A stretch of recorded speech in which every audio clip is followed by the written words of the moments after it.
Intervening elements are parts of sentences that are positioned between the subject and verb, and they can sometimes cause confusion for writers. By the end of the video, you will know more about some of the things to look out for and how to avoid making errors with subject-verb agreement with sentences that contain intervening elements. When you've watched the video and answered the questions, you can check your answers at monoenglishschool.com. Link in the description below. If you find the video useful, or even enjoy it, please like and comment, and why not subscribe to our channel to see content as we post more.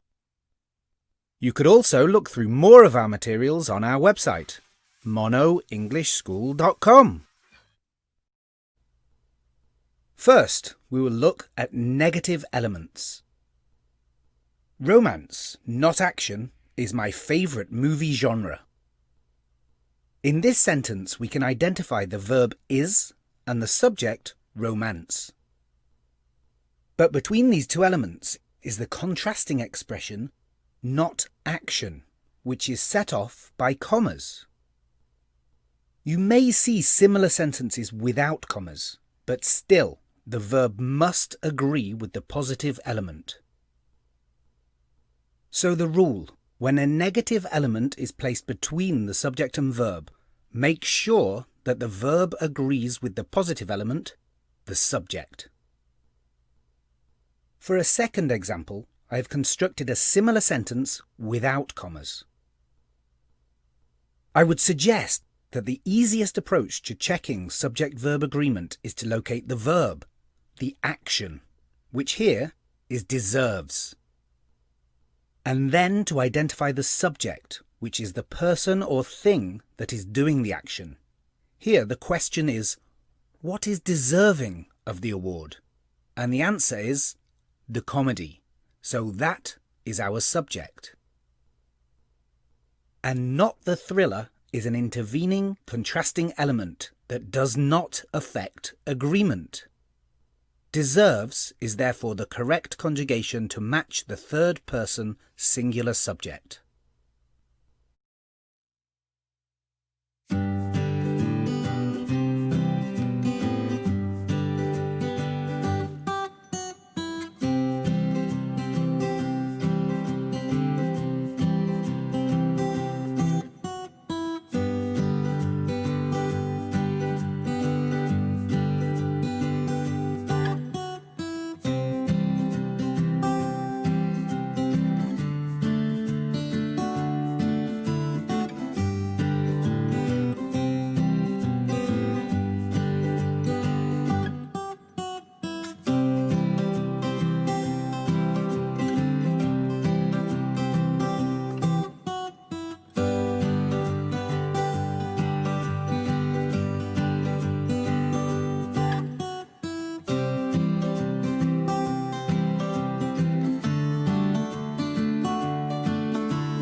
Now we will move on to look at intervening phrases, specifically prepositional phrases that come between the subject and verb to provide more information about the subject. A prepositional phrase is a group of words that begins with a preposition and ends with a noun, pronoun, gerund, or clause that functions as the object of the preposition. An example: the nominees for Best Picture are from a variety of genres. Again, we start by finding the verb are, or easier here, the entire verb phrase, are from a variety of genres.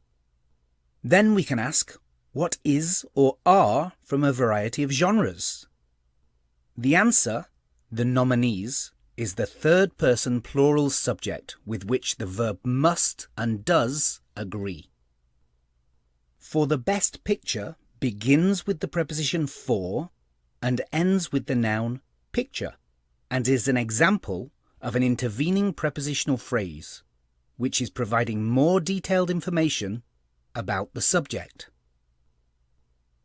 The confusion here is often caused by the fact that the object of an intervening prepositional phrase, in our example picture, is placed immediately in front of the verb, and so some confuse it for the subject.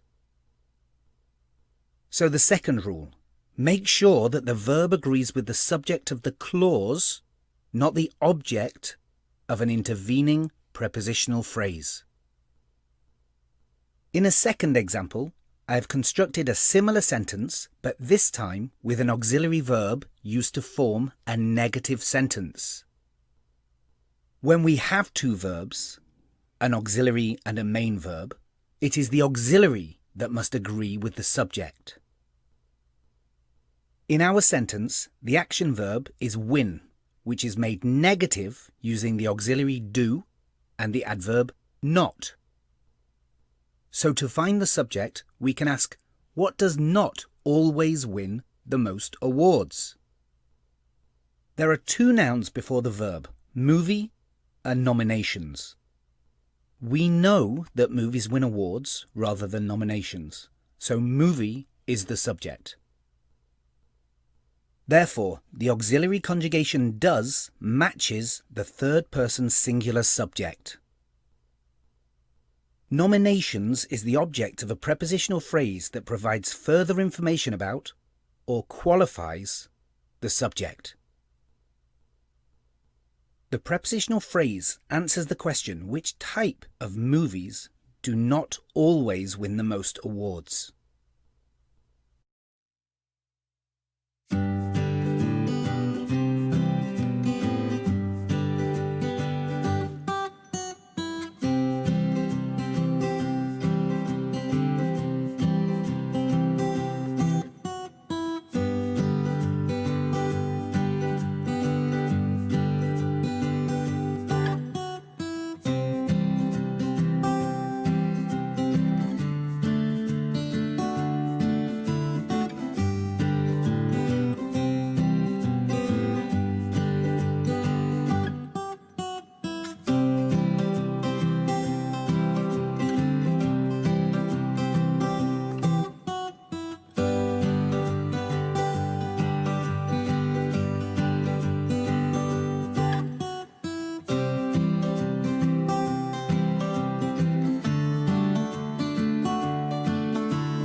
Finally, we will move on to discuss intervening adjective clauses, or relative clauses.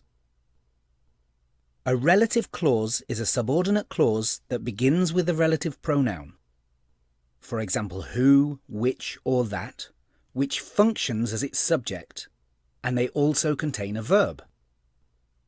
Similarly to intervening phrases, the intervening clause provides further information about the subject. Our first example: the trophy that is presented to the winners is a golden statuette. We can see that the trophy is immediately followed by the relative pronoun that, meaning that what follows is a relative clause which is going to provide further information about the trophy. It makes clear that we are discussing the winners' trophies. That is presented to the winners is the intervening clause between the third-person singular subject of the main clause, trophy, and its correctly conjugated verb, is.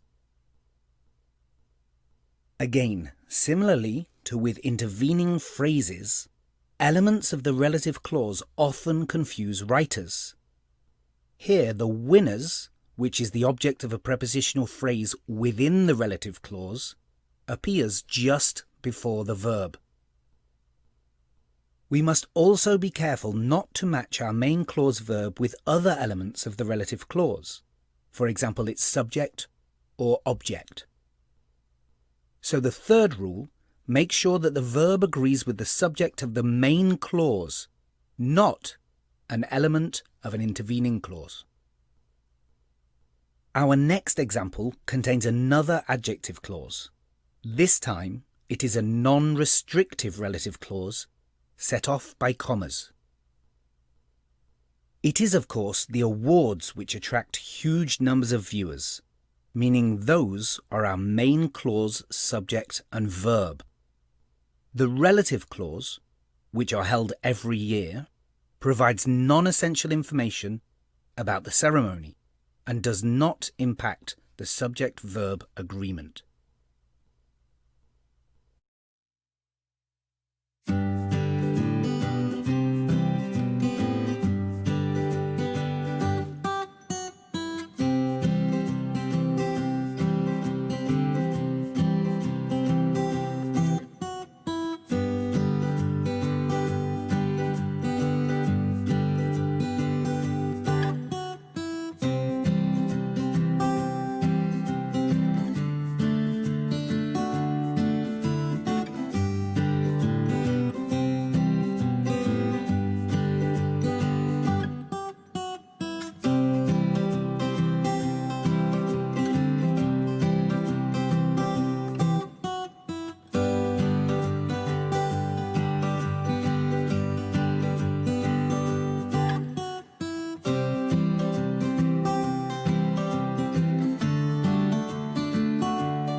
Our final recap. Verbs agree with positive subjects rather than negative or contrasting elements. Number 2. Verbs agree with the subjects of the main clause rather than the objects of intervening prepositional phrases or elements of intervening clauses. Thanks for watching. Don't forget to like and subscribe before checking your answers on our website.